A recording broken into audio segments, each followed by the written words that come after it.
les presento a Alexis Sotelo. Él es programador de videojuegos con experiencia en plataformas móviles, iOS y Android, con más de 8 años de experiencia en diferentes lenguajes, proactivo y con facilidad para trabajar en equipo.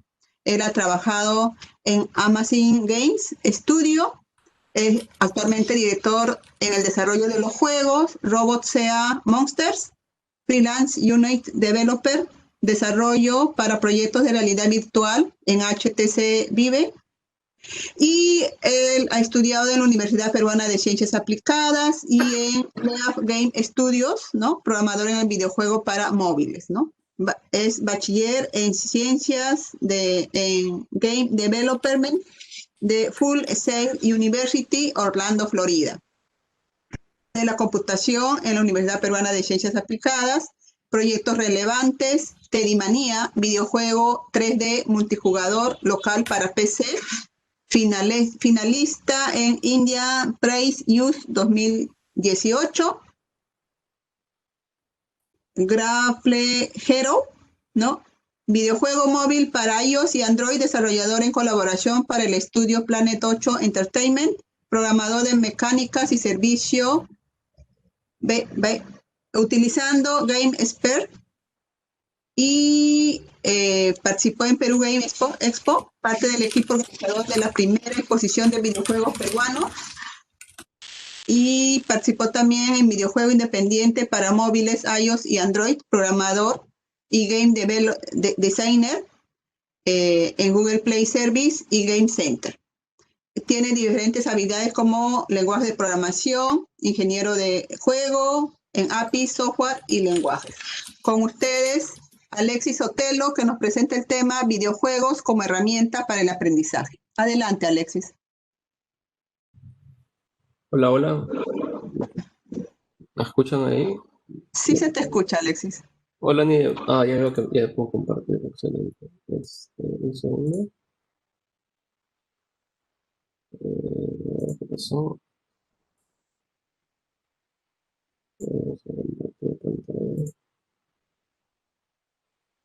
Eh, ¿Qué tal? ¿Se ve ahí? Creo que sí. ¿No? Sí se está viendo, Alexis. Ya, Adelante. excelente. Primero que nada, muy buenos días. Gracias, Nidia, por la introducción. Y otra vez, gracias por la invitación. Y bueno, sí, hoy día voy a brevemente hablar un poco sobre cómo en Amazing Games venimos trabajando, haciendo aplicaciones de videojuegos para lo que es educación, ¿no? Y bueno, rápidamente sobre mí, bueno, en el 2017 fundé la empresa Amazing Games Studio aquí en Lima. Y en los últimos 2 años ya venimos trabajando en lo que es en el sector de educación, ¿no? Trabajando, haciendo algunos juegos educativos y bueno, yo tengo una formación en lo que es más programación, ¿no? En lo que es ciencias de la computación. Y bueno, tuve la fortuna de poder estudiar en Estados Unidos, en la Universidad Full Sail, justamente la carrera de desarrollo de videojuegos, ¿no? Entonces, bueno, continuamos rápido. Quería compartirles unos breves datos sobre un poco la industria de videojuegos aquí en Latinoamérica, ¿no? Hace poco, de hecho, más o menos en febrero me parece, el Banco Interamericano de Desarrollo, el BID, lanzó este artículo, esta investigación sobre justamente la industria, ¿no? Aquí en Latinoamérica y en países del Caribe, ¿no? Entonces los videojuegos, podemos ver aquí que se menciona, son el sector de la economía naranja, básicamente las industrias creativas con mayor crecimiento en Latinoamérica y en el Caribe, ¿no? Entonces, y creo que es ya un poco evidente, ¿no? Cómo viene creciendo año a año a nivel mundial lo que es videojuegos. Y de hecho, el año pasado también se vio que más de 2.400 millones de personas ya están jugando videojuegos a nivel mundial, ¿no? Entonces, por ejemplo, los celulares han ayudado mucho a que otros países que viven en zonas en vías de desarrollo, en zonas rurales, ya pueden tener acceso a lo que es un celular, que tiene un smartphone, ¿no? Que tiene tal vez juegos o aplicaciones ya un poco que les permiten ya conectarse al internet y tener acceso a la información, ¿no? Entonces, hay mucho que se está buscando hacer en base a todas estas nuevas necesidades, a todas estas herramientas que están saliendo para las personas. Entonces quería rápidamente preguntarles más o menos a ustedes qué consideran que es un aprender, ¿no? O sea, cómo podríamos describir, cómo podríamos describir la actividad de aprender, ¿no? Quiero hacer,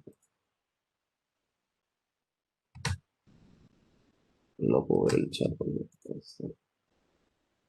lento. Bueno, a ver, voy a, un poco para acelerar las cosas, voy a ir rápidamente, no sé, aquí he sacado una descripción un poco de varias fuentes. Nosotros podríamos tal vez describir lo que es el aprendizaje como adquirir conocimiento, ¿no? Adquirir conocimiento en base a lo que se nos enseña o también en base a nuestras propias experiencias, ¿no? O sea, si nosotros, a medida que nosotros experimentamos alguna, alguna situación, podemos aprender de esa experiencia, ¿no?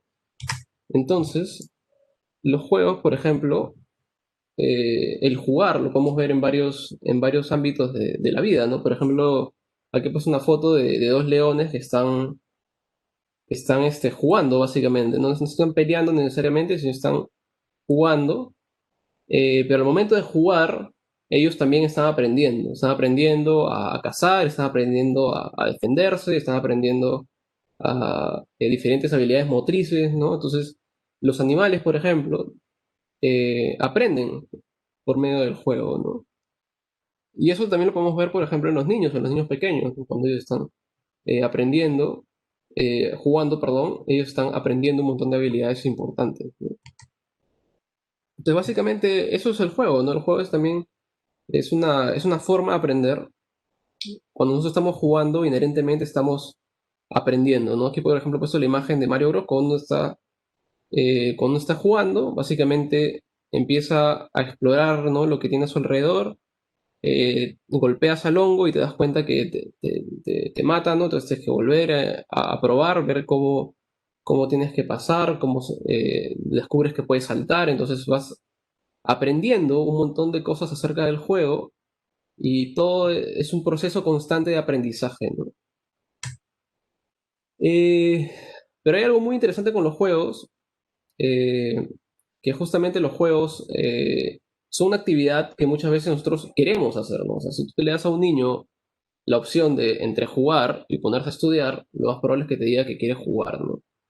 Entonces, un poco nuestro trabajo es tratar de que, ok, si vamos a hacer que juegue, ¿por qué no aprovechamos esa oportunidad para que, además que juegue, pues adquiera alguna nueva habilidad, aprenda algo nuevo? Y eso es un poco lo que buscamos hacer, ¿no? Yo estoy seguro que ya eh, eh, sí que les he hablado un poquito sobre esto, pero básicamente quería un poco ya compartirles algunas estrategias que podemos aplicar al momento de gamificar lo que es ya la educación, ¿no? Entonces, recomiendo mucho este video, es un video muy interesante. De hecho, ahorita voy a compartirles un poco de qué va el experimento.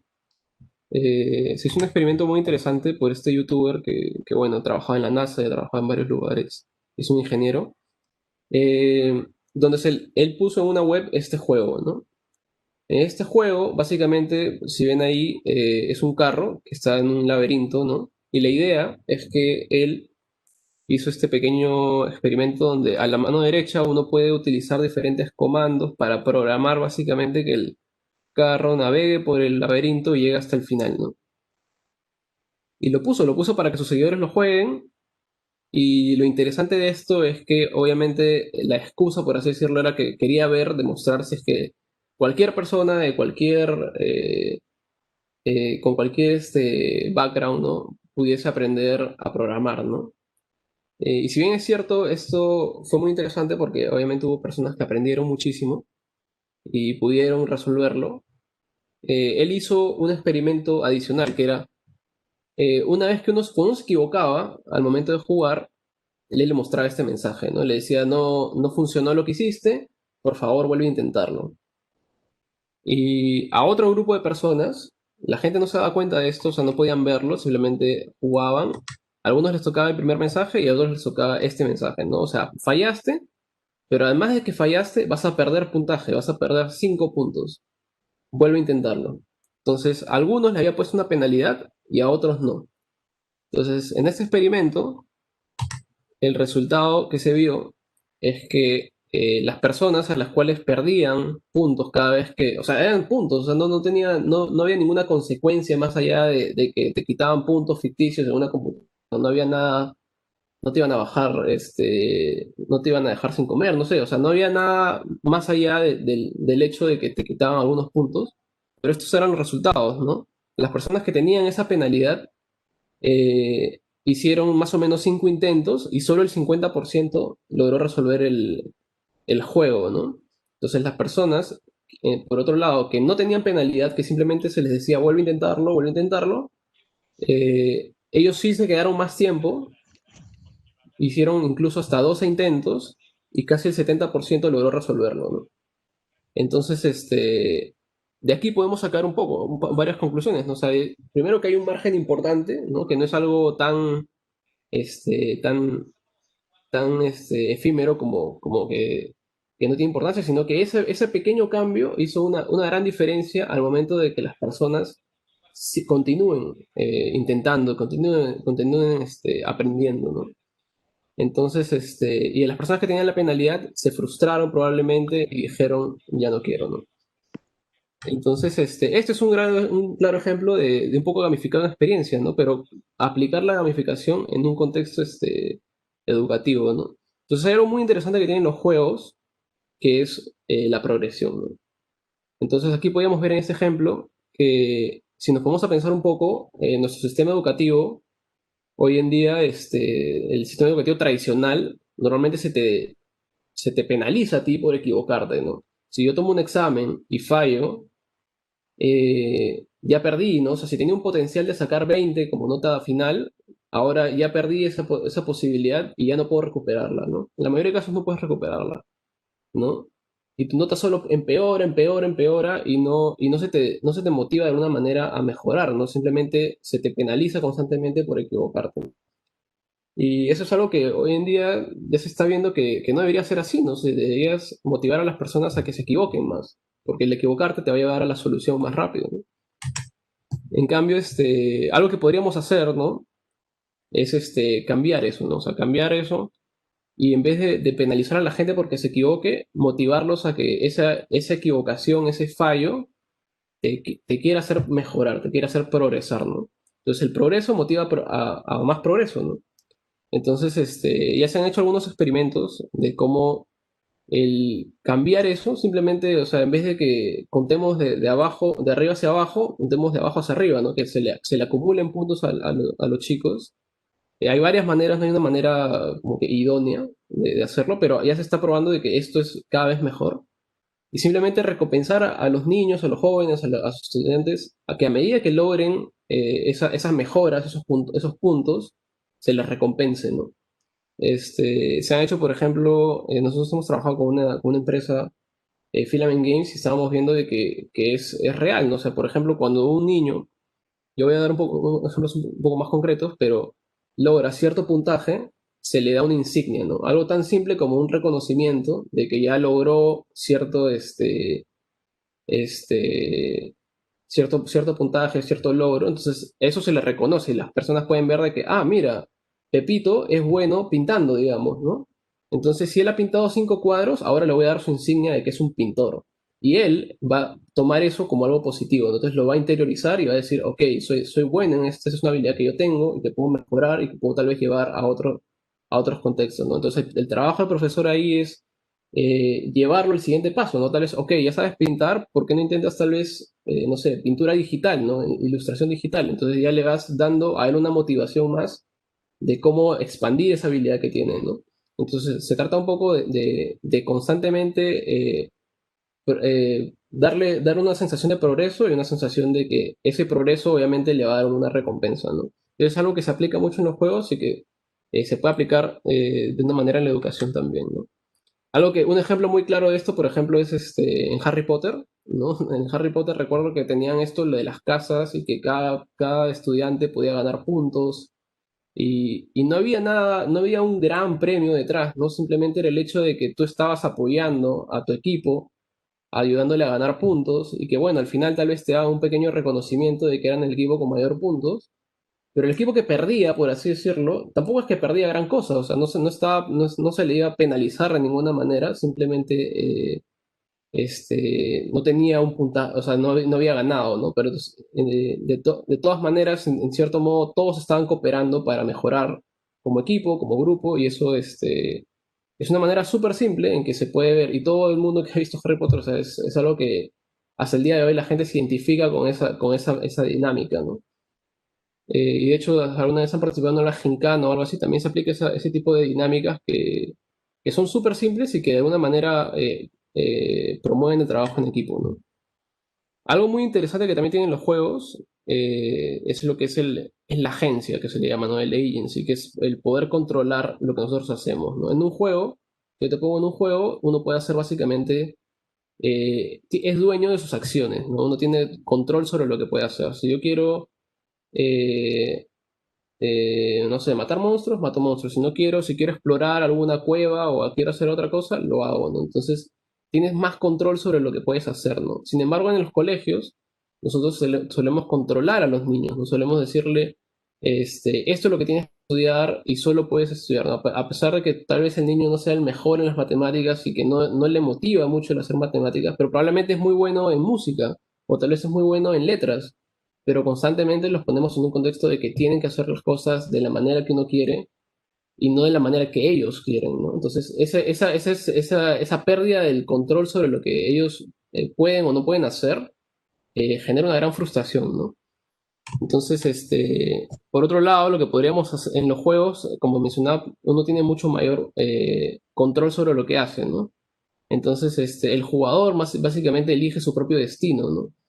Y aún así se equivoque en algunas de sus decisiones, eso genera una sensación de responsabilidad, ¿no? O sea, él ya está involucrado en la decisión. Si yo me equivoqué, bueno, yo fui el que se equivocó, yo tomé esa decisión, entonces ahora, pues voy a tomar otra decisión, una decisión que a lo mejor me lleve al éxito, ¿no? Entonces, él mismo va experimentando, va equivocándose, pero al mismo tiempo, el hecho de que uno ya es dueño de esa decisión, no se siente frustrado, ¿no? Porque si un profesor me dice, hazlo de tal manera y me equivoco, o sea, fue en cierto modo culpa de que el profesor tal vez el profesor no me está enseñando bien, ¿no? O tal vez no está enseñándome de la manera de que a mí me funciona, ¿no? Porque todo, como ya sabemos, hay muchas maneras de aprender, ¿no? Hay muchos perfiles de aprendizaje.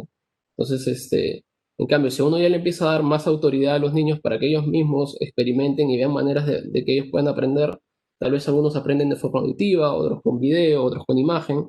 Entonces ya eso les permite a ellos tener mucho más control sobre su propia educación, ¿no? Entonces, lo que nosotros tenemos que hacer es, como profesores, tratar de buscar maneras, ¿no? De crear esos nexos para que ellos se sientan motivados y tomen sus propias decisiones, ¿no? Entonces, acá hay una frase, ¿no? Que es que el control lleva al asunto. Va a llegar un punto en que el niño ya se va a rendir y va a decir, ok, voy a hacerlo a tu manera, pero no va a estar motivado, ¿no? No va a estar comprometido con la acción. Entonces, si él ya tiene autonomía, eso va a llevar al compromiso, ¿no? Eh, bueno, estos son unos ejemplos sobre algunos videojuegos que enseñan, ¿no? Primero que nada, yo creo que muchísimos juegos, casi todos los juegos, como dije, tienen ese aspecto intrínseco de enseñar. Uno tiene que aprender a dominar estos juegos. Entonces, aquí pasan algunos juegos interesantes, como por ejemplo, el de la izquierda es el eh, Surgeon Simulator, que básicamente es un simulador que eres un cirujano.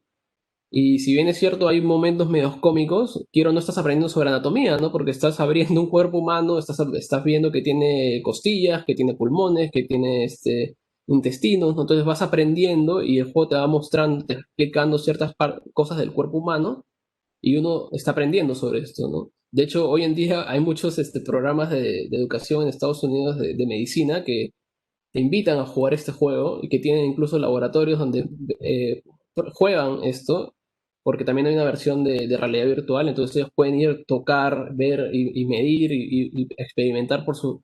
Y es una sensación completamente distinta a leer un libro que te dice que ahí están las costillas o ahí están los pulmones y esto es lo que hacen, ¿no? Entonces, puedes verlo, puedes tocarlo, puedes experimentar mucho más la experiencia de ser un cirujano, ¿no?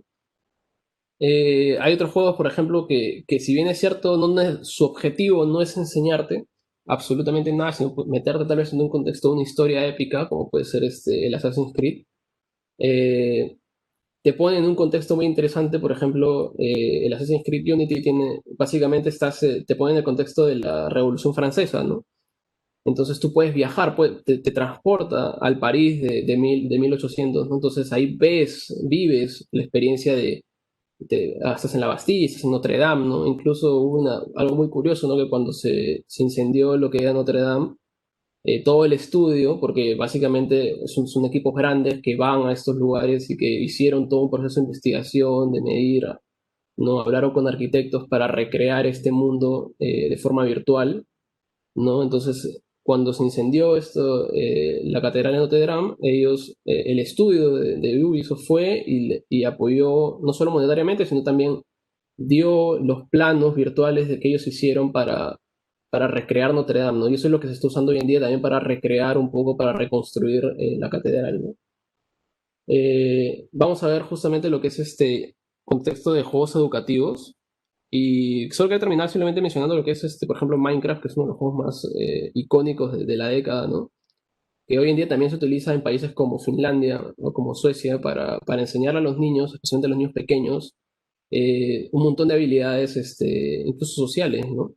Porque te pone en un contexto de que uno puede crear y hay algo muy intrínseco en lo que es Minecraft, que es, por ejemplo, es un juego de supervivencia, ¿no? Y nosotros hoy en día, obviamente, no estamos en un contexto de que tenemos que cazar o recolectar para sobrevivir, pero es algo muy innato en el ser humano, ¿no? Entonces, los niños pueden experimentar un poco de eso a través de un juego como este. Y eso se considera incluso una de las razones por la cual este juego ha sido tan exitoso, ¿no? Porque se conecta con un lado muy, muy primal del ser humano, ¿no? Entonces, y además que te permite expresarte, crear varias cosas dentro del juego, ¿no? Básicamente lo que sea dentro del juego. Ya hablando de juegos educativos, no voy a hablar un poco ya de nuestra experiencia como estudio, ¿no? Nosotros ya, como decía, hemos trabajado más o menos 2 años haciendo juegos educativos. Uno de nuestros clientes es justamente Lanes of Learning, que es una plataforma en los Estados Unidos, muy interesante para lo que es educación en los colegios. Eh, y para ellos hemos hecho 3 juegos. Eh, Básicamente los juegos que hemos hecho, ellos nos dan, un poco para explicarles un poco en qué consiste, ellos nos dan de la currícula que ellos tienen de Estados Unidos en lo que es matemáticas, ellos nos dan un módulo de una unidad, ¿no? Digamos que en la unidad 3 del tercer grado ellos tienen que enseñarles multiplicaciones, ¿no? Ok, vamos a enseñarte multiplicación. Ok, ellos nos dan ciertos objetivos de aprendizaje que tienen los profesores, ciertos temas que tenemos que abordar, y nosotros tenemos que hacer un juego en base a eso para cumplir esos objetivos, ¿no? Entonces ahí hay justamente una comunicación con profesores que nosotros seguimos para justamente cumplir con esos objetivos, ciertas habilidades, ciertos ejercicios que ellos tienen que poder resolver, y nosotros hacemos los juegos en base a eso, ¿no? Entonces ahí, por ejemplo, el juego de la parte de la derecha superior es un juego sobre comparar cantidades, ¿no? Y el de abajo es un juego sobre el valor absoluto, ¿no? Entonces ahí la idea es que el niño aprenda, pero también refuerce, ¿no? Un objetivo muy importante es que nosotros que hemos venido aprendiendo es que el juego no tiene que reemplazar al profesor, sino el juego tiene que ser una herramienta que complemente lo que se trabaja en clase, ¿no? Entonces, estos juegos en verdad se entregan de manera de que es básicamente como una tarea, ¿no? O sea, es una tarea que ellos realizan cuando llegan a su casa, porque el profesor les ha dado esa indicación, ¿no? Así es, Natalia, así hay un montón. Vamos a hablar también sobre qué son habilidades blandas, porque sí, o sea, en verdad el contexto de los juegos educativos en verdad, puede abarcar todas las áreas, ¿no? Eh, este es otro ejemplo de otro juego educativo que hemos venido trabajando el último año, que es Animales al Rescate. Este es un emprendimiento hecho nacional. Creo que acá tengo un video, lo voy a compartir para que lo puedan ver. Es un juego que tiene dos objetivos, en verdad, ¿no? Es un juego que hicimos para un poco que funcione de manera de evaluación en lo que es multiplicación. Ahí podemos ver cómo se resuelve los problemas de multiplicación. Y obviamente toda esa data de cómo ha resuelto y que también lo ha hecho el estudiante se recolecta y se le entrega al profesor. Y al mismo tiempo que se evalúa lo que es matemáticas, también se está enseñando sobre conceptos de la importancia de proteger el medio ambiente, ¿no? De cuidar el medio ambiente. Entonces, por ejemplo, en este nivel que hicimos, se habla sobre lo que es la deforestación. Entonces, todo el tema, todo el juego gira en torno a lo que es la deforestación y bueno, todas las problemáticas, causas, consecuencias y eh, propuestas de solución, ¿no? O sea, se exploran dentro del juego, ¿no? Y eso es un poco lo que nosotros hemos venido haciendo, pero obviamente no somos los únicos, ¿no? De hecho, justo acá les comparto otros emprendimientos también nacionales de lo que es educación. Este es un juego que viene haciendo Innova Schools, con su Escuela Cadabra, que básicamente es un juego que busca reforzar lo que es comprensión lectora en los niños. Ya está gratuito, me parece. Y es un juego que se viene haciendo con apoyo de Intercorp, ¿no?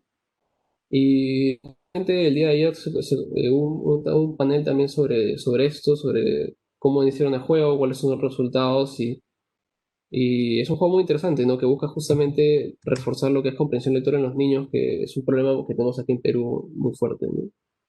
Es otro juego que es el Oráculo Matemático, que es realizado por el grupo Avatar de la Universidad Católica, eh, que justamente explora varios temas de matemáticas, ¿no? Hay razonamiento matemático, hay un montón de, de temas que están justamente separados por grados, ¿no? De quinto a sexto ahí aparece en la imagen.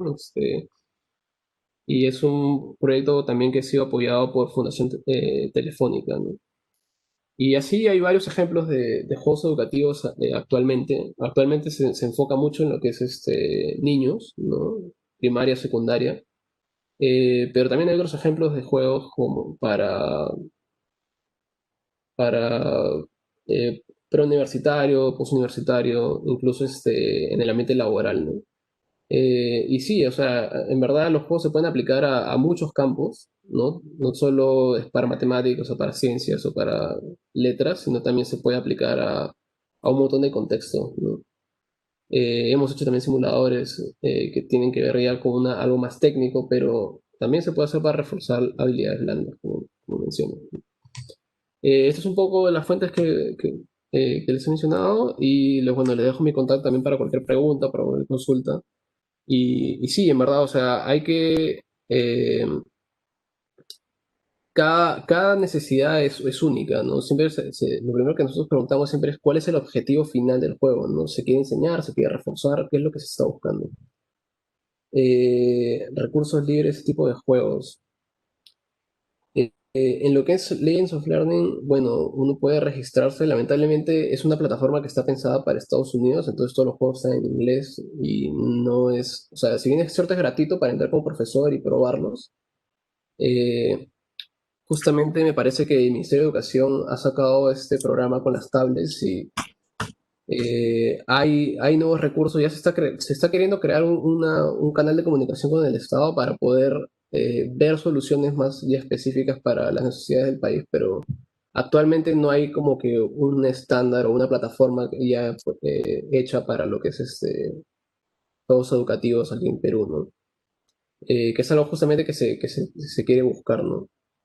Cómo ha medido la efectividad. Eso es algo muy interesante. Bueno, el segundo juego que les mostré todavía no está terminado, de hecho es algo que estamos terminando los próximos meses.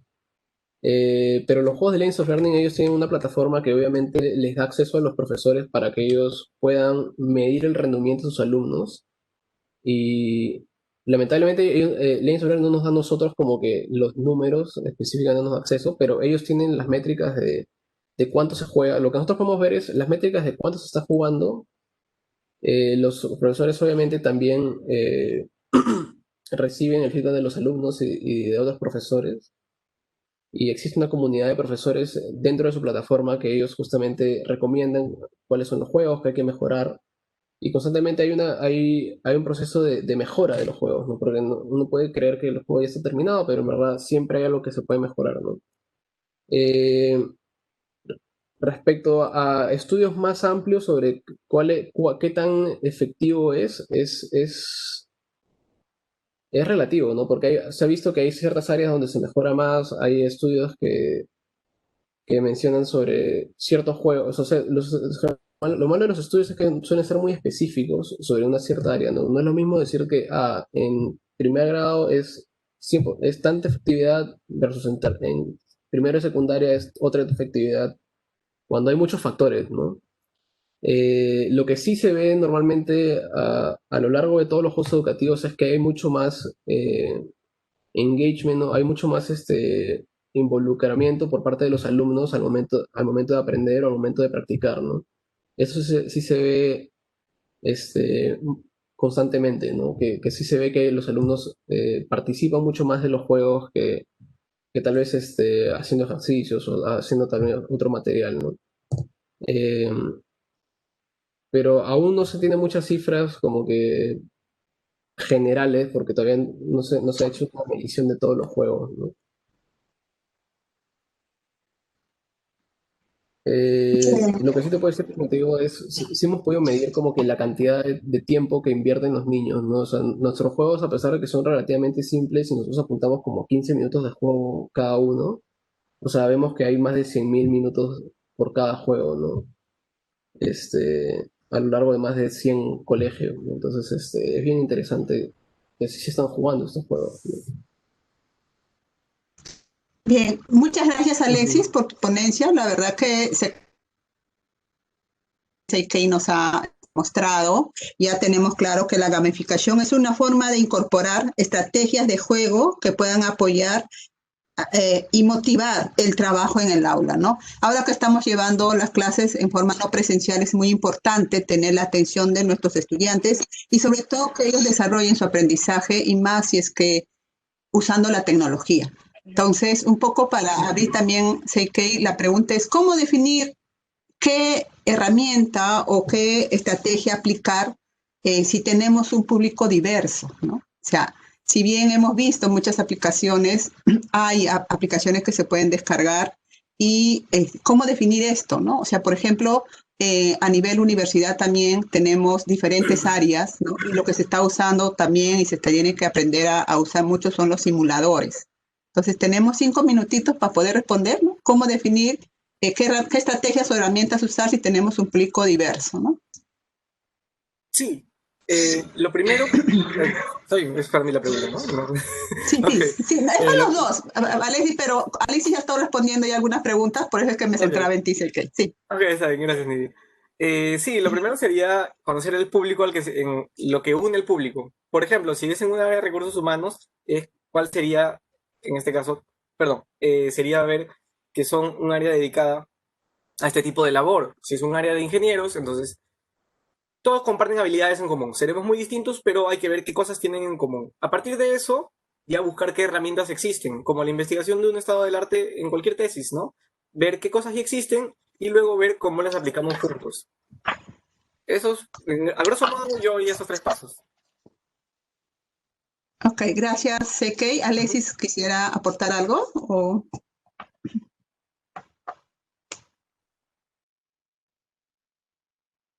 Me parece que Alexis está teniendo problemas de comunicación. Bueno, No, gracias, Sergey, de verdad, muchas gracias. Ha sido muy importante esta ponencia. Ya tenemos más claro lo que es la gamificación, igual que con Alexis. Vemos que tenemos una amplia gama, ¿no?, de herramientas que podemos usar para poder hacer más dinámica nuestras clases, ¿no? Tanto en forma virtual y algo que también va a quedar para la presencialidad.